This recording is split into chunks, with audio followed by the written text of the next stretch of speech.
आपने जमहूरियत की बात की, आपने ज़ुल्फ़िकार अली भुट्टो की कुर्बानी का ज़िक्र किया। तो ज़ुल्फ़िकार अली भुट्टो तो एक सिविल आमिर के तौर पर जाने जाते हैं। उनके दौर में जो कुछ हुआ अपोज़िशन के साथ, उन्होंने जो आज़ादी इज़हार राय को दबाने की कोशिश की, सहाफ़ियों पर ज़मीन तंग कर दी उन्होंने और अपोज़िशन की तमाम आवाज़ें दबा दी और उनको आखिरी जो है वो उन्होंने कहा जी मेरे खिलाफ कोई ना खड़ा हो और वही उनकी गलती साबित हुई आखिरी और सब कुछ हुआ। तो उनको आप जमहूरियत का अलंबरदार कैसे कह सकते हैं?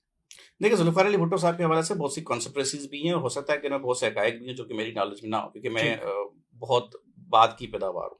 लेकिन हकीकत ये है कि ज़ुल्फ़िकार अली भुट्टो को बेशक आप ये कहें कि वो एक आमिर की गोद में बैठा करते थे, हुँ, एक आमिर के वज़ीर ख़ारिजा रहे। हुँ। आप ये भी कह सकते हैं कि ज़ुल्फ़िकार अली भुट्टो साहब ने एक आमिर को डेडी भी मुख़ातिब किया। ये भी बिल्कुल एक ठीक। बड़ा मशहूर मनक़ूल है। जी, ठीक। इसका पस मंज़र कुछ भी हो सकता है। अब किसी की चादर और चारदीवारी का तक़द्दुस तो हम पामाल यहाँ मीडिया जी, पे बैठ बिल्कुल के ठीक। नहीं कर सकते, ना हम उसके पस मंज़र में जा सकते हुँ, हैं कि डेडी क्यों कहा जाता था, किसकी ख़्वाहिशात क्या थी। लेकिन अगर आप बात करें ज़ुल्फ़िकार अली भुट्टो की, तो ज़ुल्फ़िकार अली भुट्टो ने एक डिक्टेटर के वज़ीर ख़ारिजा होते हुए सिस्टम में जहाँ पे बिगाड़ देखा। देखिए, सिस्टम में रहते वो एक शेर है बड़ा मशहूर सा कि फ़र्द कायम मिल्लत से तन्हा कुछ नहीं, मौज है हुँ। दरिया में बैरून दरिया कुछ नहीं। बिल्कुल ठीक। अगर आप चेंज का सोचते हैं, हुँ, अगर आप तब्दीली लाना चाहते हैं, जो कि खान साहब भी ला रहे थे, तो मजबूरन खान साहब को भी तब्दीली लाने के लिए सिस्टम का हिस्सा बनना पड़ा था। उनको गवर्नमेंट बनानी पड़ी थी और वज़ीर-ए-आज़म बनना पड़ा था।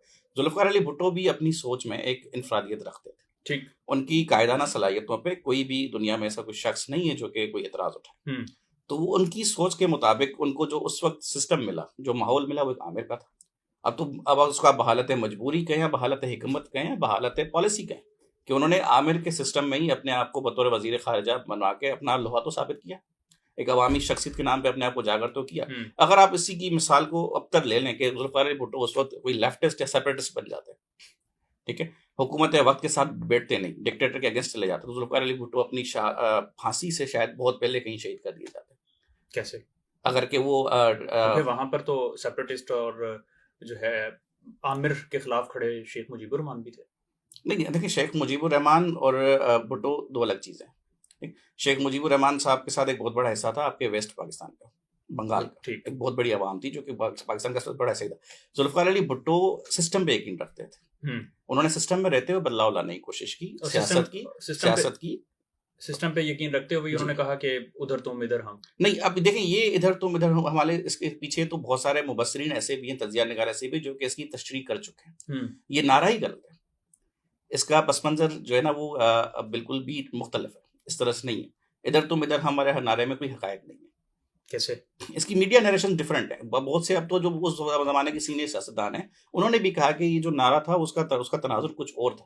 और भुट्टो जो साहब ने कहना कुछ और चाहा था, लेकिन चूँकि अब मीडिया हाउसेज़ की भी एक लाइन होती है ना, हमें फ़ेम चाहिए होता है, टीआरपी चाहिए होती है और तनकीद में हमें शोहरत बड़ी आसानी से मिल जाती है। हुँ, तो एक नारा चल गया कि इधर तुम इधर हम। लेकिन भुट्टो साहब ने कहा कि जो ढाका उधर जाएगा, इजलास में जाएगा, मैं उसकी टाँगें तोड़ दूँगा और किसी को जाने नहीं दिया था। भुट्टो साहब ने ये बिल्कुल कहा होगा, ठीक है। ठीक।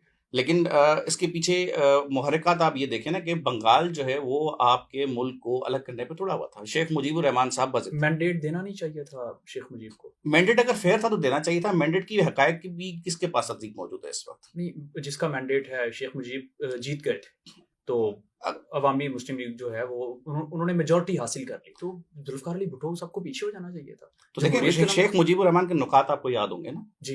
तो मुजीबुर रहमान साहब के नुकात आपको अगर याद हों तो मुजीबुर रहमान साहब ने एक मुल्क में स्टेट विद इन स्टेट हुँ, बनाने की कोशिश की कि आर्मी अलग, असेंबली अलग, आइन अलग। तो एक मुल्क में 2 चीज़ें कैसे चल सकती थी? पाकिस्तान के इस अवाम के लिए जो आइन हो अलग हो, वो बंगाल की अक्सरियत है तो उनके लिए आइन अलग हो, कौमी तराना अलग हो, उनके लिए आपका कॉन्स्टिट्यूशन डिफरेंट हो, असेंबली डिफरेंट हो, तो फिर स्टेट विद इन स्टेट नहीं बन सकती थी। मुजीबुर रहमान साहब के 7 नुकात थे मेरे ख्याल हुँ, 6 6 पे इत्तेफाक हो गया था। 1 पे नहीं हो रहा था कि भई 2 different armies, 2 different civil forces, civil इंतज़ामिया कंट्रोल कर लेंगे। तो देखिए आप, मुजीबुर रहमान साहब का नैरेटिव तो वहीं से बिल्कुल क्लियर था कि वो तो चाहते ही अलग की थे। वो हालात को इस नहज पे लेके जा रहे थे कि जहाँ पे आप as a respondent extreme level पे आके रिस्पॉन्ड करें कि भाई इधर तुम, उधर हम। तुम ढाका जाओगे, मैं तुम्हारी टाँगें तोड़ दूँगा। तो तंग ये आमद बजंग आमद। तो ये भुट्टो साहब ने ठीक किया। तो भुट्टो साहब ने ठीक नहीं, लेकिन ये तारीखी गलती है, कहलाई जा सकती है। लेकिन आप ये देखें कि मुजीब रहमान साहब अपनी नुक्ते पे कायम थे। उनका जो एजेंडा था वो यही था कि उनको अलग दी चाहिए थी। लेकिन ये भी तो एक हकीकत है ना कि 65 के जब इलेक्शंस हुए, तो उसमें वो फातिमा जना के साथ खड़े थे, शेख मुजीबुर रहमान और ज़ुल्फ़िकार अली भुट्टो मादरे मिल्लत फातिमा जिन्ना के खिलाफ थे। सर देखें, फातिमा भुट्टो को फिर हमने इस मुल्क में बदकिस्मती से गद्दार भी करार दिया है।